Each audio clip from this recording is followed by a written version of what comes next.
Hey guys, welcome to my new movie collections update video for the month of April. Feels like it's been a while since my last movie update video, but I think it's only been about 2.5, maybe 3 weeks since my last one. But if those of you out there in YouTube world have been checking out my videos and my page, you pretty much know that I've uploaded 2 videos, after my last movie update vid. So if you haven't checked those out, you should definitely check those out. Again, it's something new and creative, I guess. One of the videos basically I did about some of my hobbies and some of the things that I still do in terms of my hobbies, some things that I actually bought during the previous month. So definitely check that video out so you can see what some of my hobbies are. It's actually pretty funny, so definitely check that out. And then the last one's kind of like a bit of my take on the Dead Space 3 trailer, which I really enjoyed, and I'm playing, as a matter of fact, so I'm really enjoying that a lot too. So definitely check out my my previous 2 videos. And anyway, well, here we go. This is my April movie collections update video. So again, have another small little batch of films to show you. So let's get started. All right. So the first film that I'm actually going to show you guys is Denzel Washington in Flight. Basically, Denzel Washington is a airplane pilot who happens to go in one day to work. I believe he's drunk and he's high on heroin, I believe.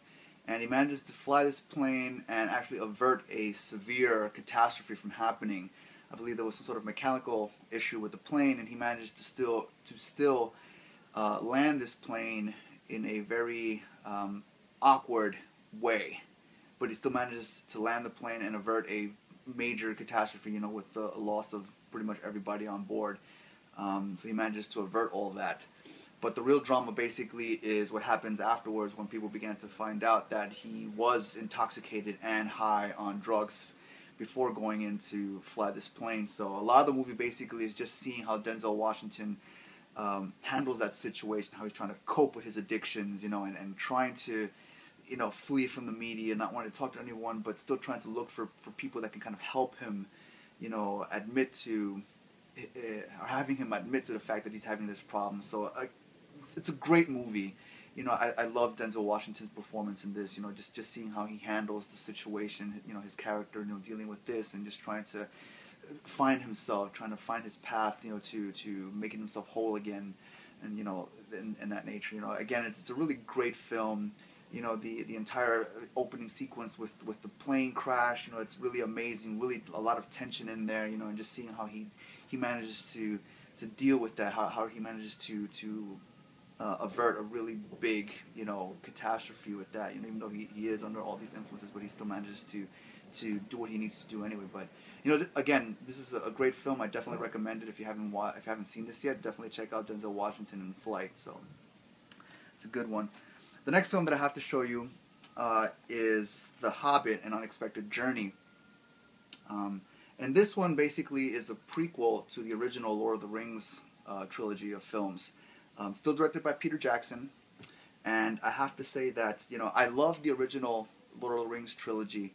So I never actually got to see this in theater, so this is the first time I'm actually watching this. So I had a couple of reservations. I wasn't really sure if I was going to enjoy this, as much as I did the original 3. But as soon as I started watching this, and just seeing how the story unfolded behind the origins of where the ring came from, and how the dwarves basically had this this task of wanting to take back their kingdom from the dragon Smog, I believe, right? And how Bilbo Baggins pretty much gets, placed in the situation to have to help everybody else out. But I have to say that, I really enjoyed The Hobbit a lot. It still reminded me of a lot of things that I enjoyed from the original trilogy.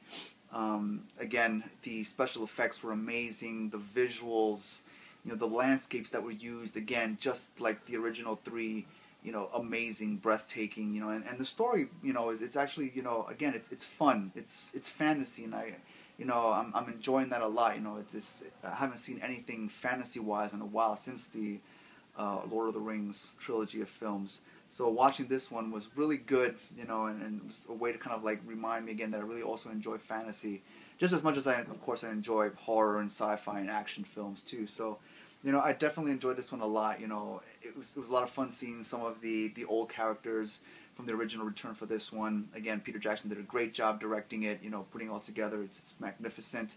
I was still taken a bit back that, I know The Hobbit basically is, I believe it's just one book, but I guess Peter Jackson decided to just break it up into 3 films. So there's supposed to be 2 more, with the next one being, I believe it's called The Desolation of Smog. That's going to be the second film. So, again, I definitely enjoyed this one. If you guys love the original 3, I'd say definitely check this one out. If you're a fan of sci-fi, well, not sci-fi, but fantasy films, definitely check this out, and, keep it going. I guess look forward to the next one. All right, so definitely The Hobbit was, a great choice that I recommend for other people to check out too. The next film that I have to show you is Steven Spielberg's Lincoln. I'm not really much. Well, I never really was much of a history buff. It's only during the past several years that I've actually began to pay more attention to history because of things that are going on right now in the world and things like that. So I'm beginning to pay a little bit more attention, or closer attention, to what's going on. But just, seeing this film and just seeing how Steven Spielberg carefully handled the history behind what Lincoln was trying to do in terms of trying to pass the Emancipation Proclamation, giving the slaves their freedom, and just how the larger cover-up of the military trying to find ways of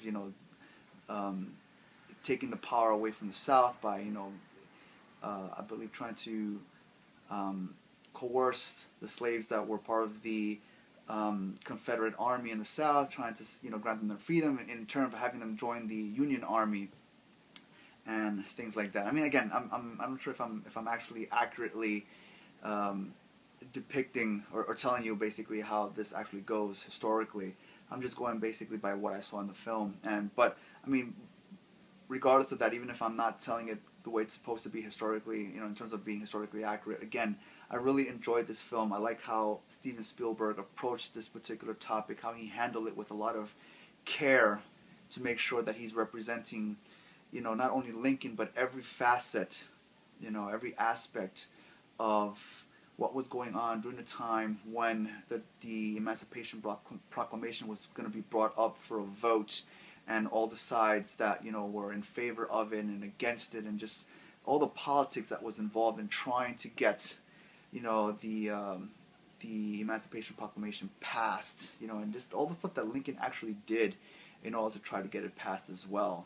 So I would actually appreciate the fact that all of that was brought to light in this film, because a lot of this stuff, again, growing up during elementary and high school, the history books never really covered a lot of this stuff. So it's only afterwards when you read other more detailed documents or books that you read about, the finer points about what really happened historically with a lot of these events. So it's good every once in a while when a film actually really uses a lot of that, deeper source material to accurately portray what really went on with some of these events. So, and again, Steven Spielberg does a great job, again, of handling all this, being very detailed and meticulous in terms of trying to portray every single aspect of the film, whether it was the brief war sequences at the beginning of the film, to, again, just the look and the feel of this particular time period, and Daniel Day-Lewis, I have to say, did an amazing job portraying Lincoln as well. I was really amazed at just how well the makeup, made him look so just like Lincoln himself. So I was really, amazed by that. I really, enjoyed everything about this film. So I definitely recommend, for you guys to check out Lincoln if you haven't done so already. It's one of, Steven Spielberg's finer films that he's done as of, in recent years. So I definitely say check this out. The next film that I have to show you happens to be Elizabeth Olsen. If you don't know, she happens to be, I believe, the youngest of the younger sister of the Olsen twins, Mary Kate and Ashley Olsen, which I wasn't really sure of. I had to actually look that up on Wikipedia just to make sure that was actually true. And this movie happens to be her breakout role, and it's Martha, Marcy, May, and Marlene. So basically, Elizabeth Olsen plays this character named Martha, who um, for a time was living with an occult family where she went by the name Marcy May. Now, basically, when she was with that family, you know, she became very institutionalized to behave a certain way, to do certain things, you know, to kind of like oblige the male people that were living in the house. I mean, there were a bunch of other women there too, but they were basically just like serving the men. So basically, she had to do the same thing. So she manages to escape and go back to meet with her sister, and the entire story basically is of the character of Martha as she's trying to kind of adjust herself to a normal life, you know, having escaped from the occult family, but even as she's trying to adjust herself living with her sister and her husband in their house, again, she's having these paranoid attacks, you know, where she thinks that, you know, bad things are going to happen, that they're going to come get her, and yet at the same time, a lot of her behavior from when she used to be with the occult, she continues to behave that way even now, even though she's living with her sister at her house. You know, she begins to behave differently, or just seclude herself in a room and not want to come out. So, and the sister is noticing these things, and she's trying to help her out, but again, her sister's very kind of extreme, like how she basically was, you know, molded to behave a certain way. It's so extreme that she can't break out of it. So that's why, you know, there's a lot of conflict between the sisters there, even though she's, you know, her sister's trying to help her out so much, but yet she keeps reverting back to some of her old habits when she was living with the occult. And I mean, I have to say that, you know, for a breakout performance, Elizabeth Olsen was amazing in this movie. You know, the only other movies that I've seen her that she's done so far is I believe it was Silent House, and I believe it was another one that I've seen, but I can't remember it. And of course, she's going to be in the new Godzilla movie that's supposed to come out in 2014, so I'm really excited about that. But, you know, this movie was actually something that I would really recommend, you know, just to see, you know, Elizabeth Olsen, her first, you know, performance, you know, in a full feature film, and just see how she does. She's amazing, basically, here, and I give her a lot of credit for, you know, choosing this particular role, which was her first, you know, role in a major motion picture, because there's a lot of dramatic and intense stuff that happens in this movie, you know, and it feels like a lot, I guess, for a person to handle for a first film, but she does absolutely amazing in it, you know, and I give her a lot of credit for that. So I definitely, you know, recommend Martha, Marcy May, and Marlene if you haven't seen it yet, because, you know, it's a good story, and Elizabeth Olsen gives us a great performance in here, you know, and even Jason Hawkes, who was in Winter's Bone with Jennifer Lawrence, he plays the male leader of the occult family that she was with. You know, he's also amazing in this film, also playing that role. So, you know, if you like his performances from previous films, you're definitely gonna love him in this one. You know, to just see where Elizabeth Olsen came from in terms of, you know, her acting and what she's done. You know, this is a good start. So I definitely recommend this movie if you haven't seen it already. The next movie that I have to show you basically is not something current, but it's kind of like a classic film, at least for me, and probably like a lot of you out there. It's probably a classic for many of you as well. And I remember seeing this as a kid and pretty much, you know, falling in love with one of the female protagonist character in here that plays opposite the lead, you know, male role. And it's well, let me just stop beating around the bush and just get straight to it. But it's My Cousin Vinny on Blu-ray. And of course, it's pretty obvious that I'm talking about Marisa Tomei and how she portrays the character of Mona Lisa Vito, the Brooklyn Italian character that's got so much heart. And Marisa Tomei just puts everything in pretty much making this character come alive. And, you know, every time, I mean, I haven't seen this movie in so long, but, you know, when I picked it up and I watched it, you know, it just brought back so many memories, you know, fond memories that I had about just, you know, Joe Pesci's performance here, Ralph Macchio being, you know, one of the two characters that, you know, gets mistakenly accused for a murder and put in jail, and, you know, and Joe Pesci has to go in there as his cousin to try to bail him out because he's a lawyer, and Marisa Tomei pretty much is doing her part trying to, you know, help Joe Pesci, you know, but still her performance, I mean, she basically steals the show, I'd say, in this movie, you know. Oh man, I mean, just seeing how she basically plays this really loud, you know, Brooklyn Italian, but yet she has all this automotive knowledge behind it, which is I find like, wow, yeah, you know, I was sold. It's like that's it, you know, Marissa Tomei, yeah, I was sold on that, you know. But again, you know, this is kind of like, you know, a classic, you know, a classic comedy film that, you know, I'm sure everyone has seen and always has a lot of good things to say about, because it's funny. It's funny. I love it. I love it. I can't say no to funny stuff. If it's funny, it's funny. You know, I love it. But you know, My Cousin Vinny, I definitely had to have this one when I found it actually there available on Blu-ray when I went to go, you know, pick up some stuff, and I saw it there, and you know, it was a decent price. I said, oh, that's mine. Yep, bringing it home. So I'm glad I picked this up. You know, if you haven't seen My Cousin Vinny, you should definitely see this one. It's a classic. I'm sure that it'll become a classic for all of you that haven't watched it yet, because there are a lot of great moments in this film by all the characters. You know, it's fantastic. It's great. I can't really talk any more about it because I don't want to give anything away. You know, so check it out if you haven't done so. If you have seen it already, check it out again. You know, on Blu-ray. So definitely recommendation. Now, the next thing that I have to show you basically is something that if you've seen my hobbies video that I posted up before, then you know what this is basically. So I'm not going to, you know, go into too much detail about it because, you know, I spoke about, you know, a lot of this particular next item in that video. So it's yeah.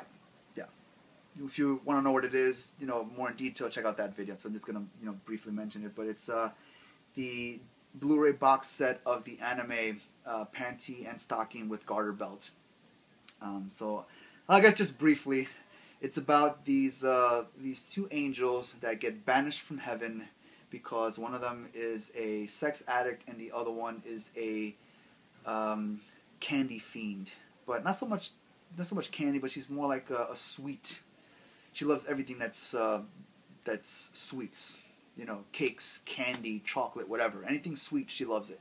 So they're both basically banned from heaven because they are foul-mouthed, gutter-brained individuals that, you know, can't stay in heaven. So they're banished to a particular location on Earth, and they are basically tasked with having to take care of all the evil spirits in there and collect the coins that the evil spirits live behind as a way to buy their way back into heaven. Right? So the main grab and the unique aspect of this particular anime is the fact that it's kind of borrows a little bit on the graphic style of the Powerpuff Girls, and there's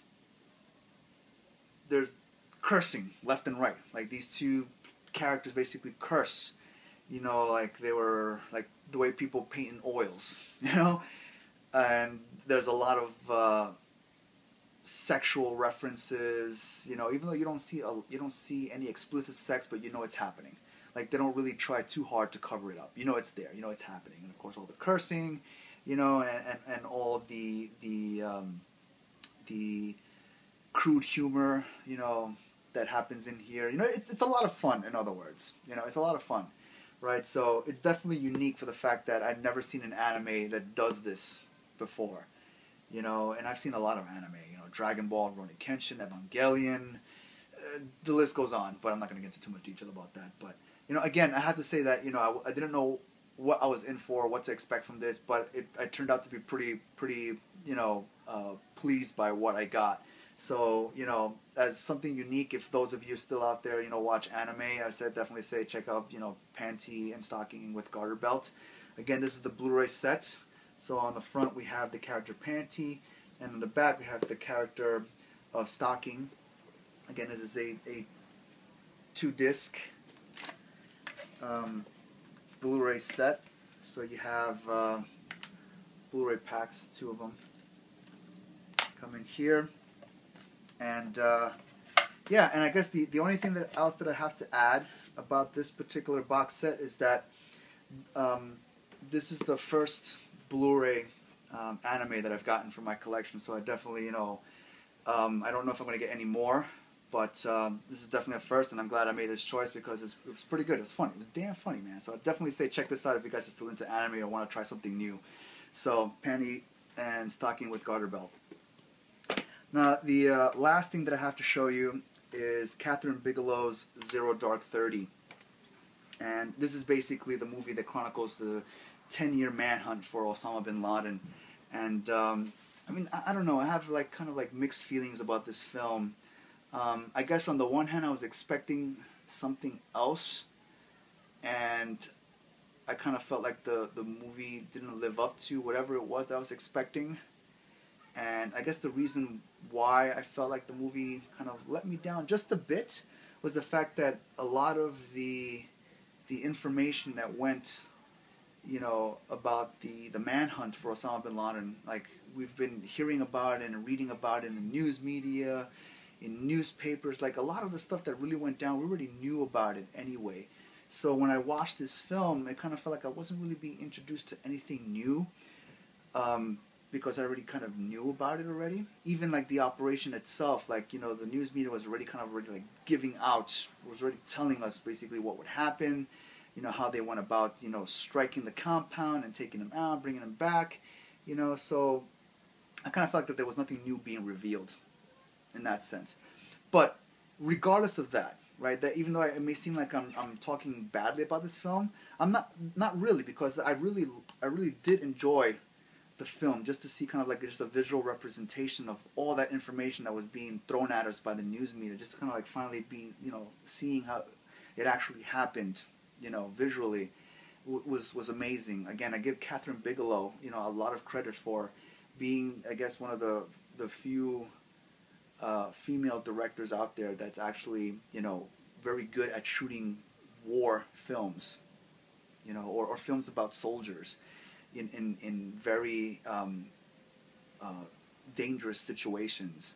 So again, even though, you know, I said all that stuff before, you know, again, it was a great film. It was well done. You know, the character of Maya, who was played by Jessica Chastain, you know, she was amazing. Just seeing how she came in as this rather, you know, nervous or unprepared, you know, person into this whole situation, how she kind of like just progressed, and how she began to, you know, pursue Osama bin Laden, you know, until the very end. How she, you know, she matured basically in there. It was, you know, again, it was really well done. It was nice to see, you know, a visual representation, but you know, I kind of felt like, you know, I wasn't given anything else new besides what I had already known prior to watching this film.